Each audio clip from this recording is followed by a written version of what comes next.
Lutang na lutang, malinaw pa sa sikat ng araw, Luzon, Visayas, Mindanao at sa buong mundo na ang Party List Organization, Party List Law, inabuso ng matagal ng panahon hanggang ngayon ng mga politiko at ng angkan ng mga politiko sa ating bansa. Para lang sa kapangyarihan at salapi, para magamit sa kanilang personal interest. Hindi ko po nila lahat. Ulitin ko hindi ko nila lahat. Pero nakakalungkot na maraming party list ang sabit. Party list congressman. Kung yung mga gunita doon sa 8 na kinasuhan ng ombudsman sa Sandigan Bayan, 6 yata o 5 doon, party list. Na nakakalulang bilyon-bilyon ang nakukuha nilang pera sa gobyerno.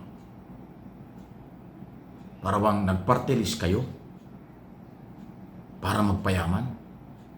Ginamit niyo ang party list law, nagkunwari kayo ng mga marginalized sector para magkamal ng kayamanan dahil sa mga project na inyo nakukuha. Yung chairman ng Committee on Appropriation dati at ngayon ay wanted na, pugante na, Saldico, party list siya, ako Bicol party list. Di ba? Marami pa pong lalabas. Yung mga district congressman, identify yung distrito nila na talagang maaaring mayroong problema sa development at kailangan lagyan ng project. Pero kinukurap din yung iba. Pero yung party list na wala namang distrito, basta nationwide sila'y party list, yun ang mahirap. Hindi mo alam kung saan inalagay yung project. Pangalawa, marginalized sector nga po sila dapat eh. Pero bakit asawa ng speaker, party list? Asawa at anak ng senador, party list. Incumbent district congressman at governor at mayor, yung kamag-anak, apo-anak, party list. Ano yun? Non-partisan ang party list law, ang party list system. Dapat hindi politiko. Dapat hindi political party. Hindi dapat party list ng pamilya o ng korporasyon. Yan ang pang-aabusong nangyari sa ating bansa. Kaya panahon na i-repeal, baguhin ang party list law dahil sa nakaraang dekada na inabuso. Mabuti pa nung araw kasi hindi yan party list. Sectoral representatives. Nung panahon ni Tabaco, dating Pangulong, nung panahon ni Cory at saka ni Ramos, sectoral representatives ang tawag. Identify na ikaw ay sectoral, kinatawag ka na sectoral na identify na kailangan may boses sa Congress. Inabolish nyo yun. Ayaw nyo yun. Gumawa kayo ng party list law para marginalized sector daw. Hindi naman pala. Yung iba nga napunta lang sa abroad. Nakausap yung ilang OFW. Pagdating dito, kandidato ng party list daw ng OFW. Yung iba naman nagpunta sa farmers, sa sakahan. Pagdating ng bahay, pagdating ng opisina, nag-file na party list daw sila ng mga magsasaka. Diba? Naku, kung yung titingnan yung mga pangalan ng party list, matatawa kayo. Ano ba klaseng mga party list yan? Tapos pag sinuri nyo, apo o anak ng gobernador, anak ng senador, asawa ng congressman.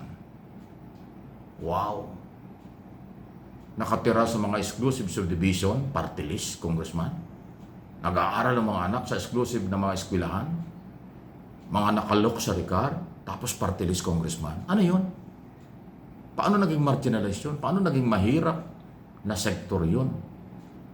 Ang party list law ang kakatauan sa mahihirap na sektor na walang boses sa Kamara, sa Kongreso.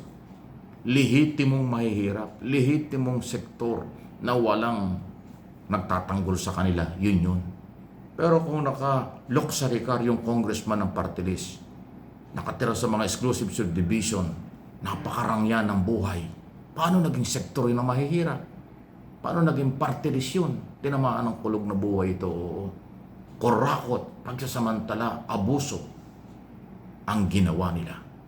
Kaya panahon na, Mr. President, iyong ipa-repeal, ipa-amend ang party list law. Malinaw na ginamit lang ng malalaking angkan, ng malalaking politiko dito sa ating bansa para magkaroon sila ng kinatawan. Saan nakita mag-asawa, congressman, yung isa party list? Paano naging marginal sector yung asawa? Kalokohan, di ba? Anak ng senador, party list, paano naging mahirap yun? Eh, anak ng senador, anak ng teteng naman, oo. Di ba? Brutal, garapal na pang-aabuso. Brutal at garapal na panggaganso. Brutal na garapal sa kapangyarihan. Ginagamit ang kapangyarihan.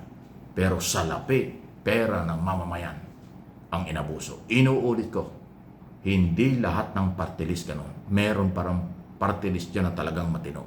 Meron party list talaga yung hindi kurako talagang sila ay marginalized sector.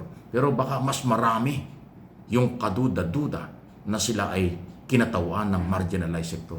Mukhang hindi talaga.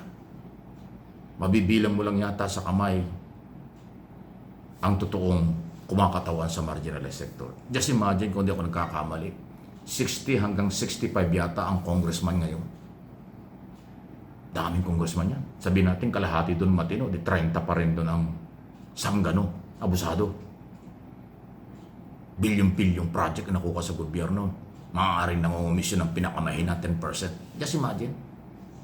Eh kung 30% or 50% ng party list ay involved sa graft and corruption, ang laking pera na nakuha ng mga yan. Tapos hindi pala totoong marginalized sector. Hindi ko alam kung paano ina-approve ng COMELEC. Ako nawawalan akong tiwala sa COMELEC. Puro salita lang yung COMELEC, wala naman din napatunayan. Yun ang mga tumanggap ng donasyon at umamin tumanggap ng donasyon, dinismiss pa yung kaso. Yun yung malayo yung SALN dun sa kanyang nagasto sa eleksyon, hanggang ngayon walang nangyayari. Kaya pag itong issue ng party list, paano nakatakbo, paano nabigyan ng accreditation, mukhang racket din. Kaya ikaw, George Garcia ng COMELEC, ayos-ayosin yung COMELEC. Kayo ang dahilan kung bakit dumadami ang party list. Kayo ang dahilan kung bakit maraming mga politiko nakakakandidato ng walang qualification, ng walang sapat na kaalaman tungkol sa paggawa ng batas, pero nagiging senador dahil pinapayagan nyo. Ngayon, kung meron kayo problema sa batas, bakit hindi kayo gumawa ng magrekomenda na mag-ayos ng batas sa Kongreso? So, meron kayong malaking kakulangan taga-COMELEC. Huwag na kayong magtago. Wala naman kayong ibang trabaho kung hindi eleksyon. Pero kahit na lang sino ay nakakatakbo, pati nga itong party list, abusado, kayo dapat ang mag-control. Kayo dapat ang sumuri. Talaga bang marginalized sector yung anak ng senador, asawa ng congressman, anak ng gobernador, anak kayo ng teteng talaga, oo. Ay, naku, tatawa ka lang, pero grabe po. Pag inisa-isa natin ang mga pasaway, mas marami yata ang pasaway kaysa matino. Kawawa tayo mga Pilipino pag gaganito.